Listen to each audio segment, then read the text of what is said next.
May mga lugar na pupuntahan mo para magpahinga, pero uuwi kang may sagot. Akala ko simpleng trip lang to sa Mapanuepe. Tahimik, malayo, walang masyadong ingay. Pero habang nandito ako, bigla akong naisip yung mga bagay na binubuo ko ngayon. Yung startup na ilang buwan ko nang ginagawa. Yung mga project na minsan puyat, minsan pressure, minsan hindi ko rin alam kung saan pupunta.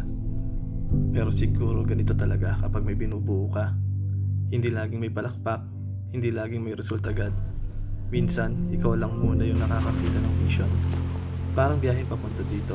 Hindi madali, may rough road, may pagod, pero kapag narating mo, worth it. Kaya kung may binubuo ka rin ngayon, business, career, dream o sarili mo, tuloy lang. Small progress is still progress. Ako, balik ulit sa code, balik ulit sa building. Because one day, yung tahimik na effort na to, magiging kwento rin. Then itong gross target, baka na-miss ko lang or baka nasa next slides, 4.3 M over the course of